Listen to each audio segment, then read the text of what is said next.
ఈ రోజు RTC cross road లోని బస్ భవన్ ని ఏబీవీపీ ఆధ్వర్యంలో పెద్ద ఎత్తున విద్యార్థులతో కలిసి ముట్టడించడం జరుగుతుంది। ఈ యొక్క తెలంగాణ రాష్ట్రంలో స్కాలర్‌షిప్లు రాక ఒక పక్కన విద్యార్థులు గోసపడుతుంటే అదే విద్యార్థుల మీద బస్ పాస్ ఛార్జీలతోటి ఈ రోజు యొక్క రాష్ట్ర ప్రభుత్వం కావచ్చు ఆర్టీసీ అధికారులు కావచ్చు భారాన్ని మోపడాన్ని ఏబీవీపీ తీవ్రంగా ఖండిస్తా ఉంది। ఈ యొక్క రాష్ట్రంలో కాంగ్రెస్ ప్రభుత్వం ఏర్పడిన తర్వాత ఏదైతే ప్రభుత్వం తీసుకున్నటువంటి నిర్ణయాలు ఈ యొక్క విద్యార్థులకి గూది బండలాగా మారుతూ పేద మధ్య తరగతి విద్యార్థులని విద్య దూరం చేసిన కుట్ర ఈ రాష్ట్రంలో జరుగుతూ ఉంది। ఈ రోజు విద్యార్థులు పేద మధ్య తరగతి విద్యార్థులు ప్రయాణిస్తూ తమ యొక్క పాఠశాలలకు కళాశాలకు వెళ్ళేటువంటి ఆర్టీసీ బస్సుల యొక్క బస్ పాస్ ఛార్జీలు పెంచడము సిగ్గుమాలిన చర్యగా ఏబీవీపీ అభివర్ణిస్తూ ఉంది। మీరు ఒకసారి మీడియా మిత్రులు చూడొచ్చు, హైదరాబాదులో విద్యార్థులు తమ యొక్క ప్రాణాలను అరచేతిలో పట్టుకొని ఫుట్బోర్డ్ మీద నిల్చుంటూ ప్రయాణం చేస్తూ ఎప్పుడు కింద పడతారో తెలియదు, వాళ్ళ యొక్క ప్రాణాలను అరచేతిలో పట్టుకొని ఈరోజు కళాశాలలో కావచ్చు పాఠశాలలో కావచ్చు ఈరోజు వెళ్తూ ఉన్నారు। ఈ యొక్క ప్రభుత్వానికి అట్లా వెళ్తున్నా కూడా కనికరం లేకుండా ఫుట్బోర్డ్ ప్రయాణానికి ఈరోజు బస్ పాస్ ఛార్జీలు పెంచడము చాలా సిగ్గుమాలిన చర్య।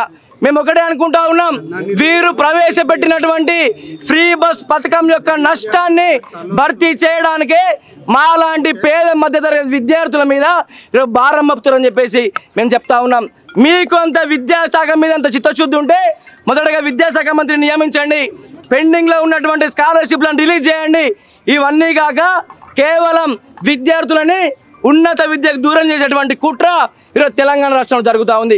మేము ఒకటే చెప్తా ఉన్నాం, మొన్నటికి మొన్న సజ్జనార్ గారికి ఏబీవీపీ ప్రతినిధి బృందం సంప్రదించి ఒక బస్ పాస్ ఛార్జీలను తగ్గించాలని చెప్పేసి వినతి పత్రం ఇవ్వడం జరిగింది।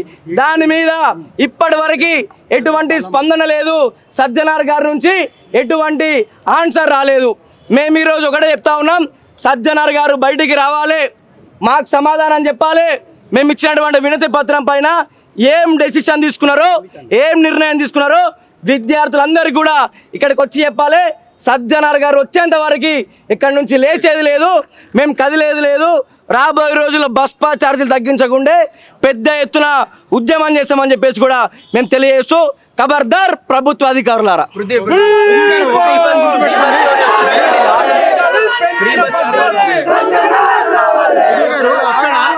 జెంట్స్ కు మాత్రమే బస్ ఛార్జీలు పెరిగినాయి కదా, మహిళలకు ఉచితంగానే ఉంది కదా ఈరోజు విద్యార్థులని మహిళలు పురుషులుగా చూడకండి దయచేసి। విద్యార్థులందరూ కూడా విద్యార్థులని మహిళలు పురుషులుగా చూడడం కరెక్ట్ కాదు। విద్యార్థులందరూ ఇప్పుడు మహిళలకు ఫ్రీ బస్సు ఉంటే అబ్బాయిలందరూ కూడా ఫుట్బోర్డ్ మీద ప్రయాణం చేస్తూ ఉన్నారు। వీళ్ళు పెట్టినటువంటి ఏదైతే హామీ ఇచ్చారో ఫ్రీ బస్ హామీకి అనుగుణంగా బస్సులు పెంచాలి, బస్సులు పెంచిర్రా మరి? మీరు చూస్తే దిల్సుఖ్ నగర్ కావచ్చు, ఆర్టీసీ క్రాస్ రోడ్ కావచ్చు, ఇటువంటి రద్దీ ఏరియాలో విద్యార్థులు చదువుకునే ఏరియాలో ఈరోజు ఫుట్బోర్డ్ మీద ఒక్క బస్సు వస్తే ఒక్క బస్సులో 60 మంది ఎక్కాల్సిన బస్సులో 120 మంది ఎక్కుతా ఉన్నారు। మేము ఒకటే చెప్తా ఉన్నాం ఆర్టీఓ అధికారులకి, అధికారులు సామాన్య ప్రజలు బండి మీద ముగ్గురు వెళ్తే ఈరోజు ఫైన్ వేస్తూ ఉన్నారు। కానీ ఆర్టీసీ బస్సులలో 60-50 కెపాసిటీ ఉన్న బస్సులలో 120-130 మందిని ఎక్కించి ఈరోజు గొర్రెలని కూర్చున్నట్టు గొర్రెలను తోలినట్టు ఈరోజు తోలుతూ పేద ప్రజల యొక్క ప్రాణాలు యొక్క రాష్ట్ర ప్రభుత్వానికి పట్టడం లేదు। ఫ్రీ బస్ ఇచ్చిర్రు, ఫ్రీ బస్కి అనుగుణంగా బస్సులు పెంచాలి। అయితే విద్యార్థులు ఈరోజు చాలామంది అమ్మాయిలు బస్సులలో ప్లేస్ లేక ఈరోజు కాలేకి వెళ్ళడం మానేసారు। అమ్మాయిలు చెప్తా ఉన్నారు, మేము ఫ్రీ బస్ అడగలేదు, ఫ్రీ బస్ కారణంగా మాకు బస్సులు దొరకట్లేవు, ఆ యొక్క బస్సులలో ప్రయాణించడం మా వల్ల కాక ఈరోజు కాలేజీకి వెళ్ళడం అని చెప్పేసి అమ్మాయిలు ఈరోజు గోసపడుతూ ఉన్నారు। మేము ఒకటే చెప్తా ఉన్నాం, విద్యార్థులుగా చూడండి, విద్యార్థులు పెంచినటువంటి బస్ పాస్ ఛార్జీలని ఎట్టి పరిస్థితుల్లో ఖచ్చితంగా తగ్గించాల్సిందే। ఒకవేళ తగ్గించకపోతే ప్రభుత్వ అధికారుల యొక్క మెడలు వంచి తగ్గించేటువంటి సత్తా ఏబీవీపీకి ఉందని చెప్పేసి మేము హెచ్చరిస్తా ఉన్నాం। ఖచ్చితంగా పెంచినటువంటి బస్ పాస్ ఛార్జీలను పెంచాలి, యథావిధంగా అయితే పాత బస్ పాస్ ఛార్జీలు ఉన్నాయో అవిని కొనసాగించాలి।